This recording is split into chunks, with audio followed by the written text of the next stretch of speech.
3. Assalamualaikum warahmatullahi wabarakatuh. Kami dari kelompok 1, saya Oktakia Wahyuni, saya Aisyah Mailani, Saya Bilal Jabar Rasid. saya Kila Najila, Saya Jakarta Rifa. Saya Rimbil Jamsyah. saya Kayana Gendis. Saya Rahmat Putra Anugrah. Oke.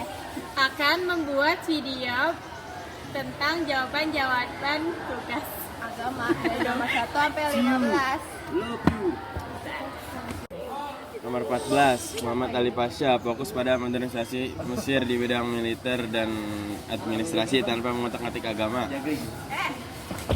Rifah Ayat Tahtawi, memadukan ajaran Islam dengan ide-ide modern barat seperti demokrasi dan nasionalisme, terutama di bidang pendidikan dan budaya.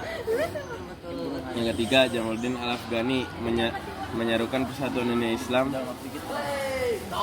untuk melawan kolonialisme, menekankan bahwa Islam sejalan dengan akal dan sains. Yang keempat, Muhammad Abduh, mereformasi pemikiran keagamaan, mengajak kembali pada ijtihad dan menyesuaikan Islam dengan kemajuan modern. 14. Hukum dalam pernikahan. 1. Wajib. 2. Sunnah. 3. Mubah. 4. Makruh. 5. Haram. Terus macam-macam talak.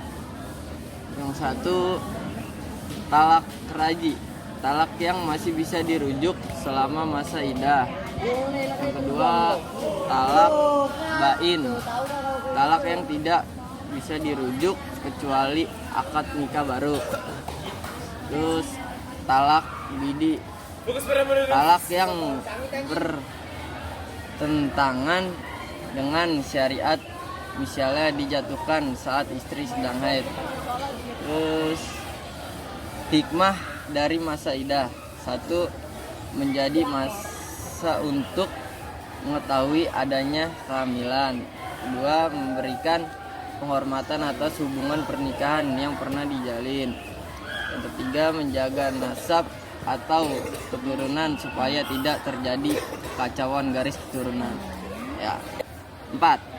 Menurut Al-Juzani dalam kitab Al-Ta'rifat bahwa muru'ah adalah kekuatan hati yang menjadi sumbernya lahirnya sifat-sifat puji baik secara dalil syari, akal dan tradisi. Lalu nomor 8, menurut Abu Sulaiman Ad-Darani, zuhud adalah mengatakan sesuatu yang dapat menyibukkan diri kita sehingga melalaikan Allah. Sedangkan menurut Ragib Al-Isfani, zuhud adalah sikap melihat dunia sebagai sarana untuk mencapai akhirat, bukan sebagai tujuan utama. Yang ke-15, jelaskan perbedaan pemikiran Rasyid Ridho, Sultan Mahmud, dan Muhammad Iqbal. Rasyid Ridho, kembali Al-Quran dan Sunnah murni, pentingnya ijtihad dalam sosial dan hukum, dukung tegakkan khilafah. Sultan Mahmud, reformasi negara Ottoman, fokus pada kekuatan negara bukan agama, perkuat kekuasaan pusat. Muhammad Iqbal, kebangkitan spiritual dan intelektual Islam, tekankan ijtihad dan akal, gabungkan filsafat barat dan Islam. Nah, yang kelima, menjaga muru'ah, diantaranya contoh muru'ah dalam kehidupan sehari-hari.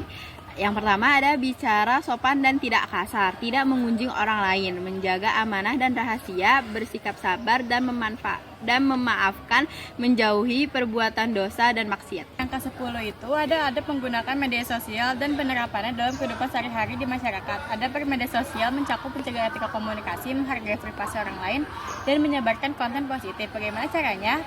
Memberikan komentar yang membangun, tidak menghina atau merendahkan orang lain, dan mengedukasi dengan konten yang bermanfaat. Nah, yang nomor 9 itu ada pengertian adab menggunakan media sosial. Adab menggunakan media sosial adalah sikap sopan dan santun, bijak dan bertanggung jawab. Bagaimana caranya? Dengan memberi informasi sebelum dibagikan, tidak menyebarkan hoax, dan menggunakan bahasa yang santun.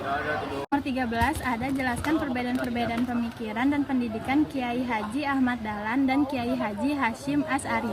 Yang pertama itu ada Kiai Haji Ahmad Dahlan. Pemikirannya itu modernis, reformis, dan ingin Islam maju.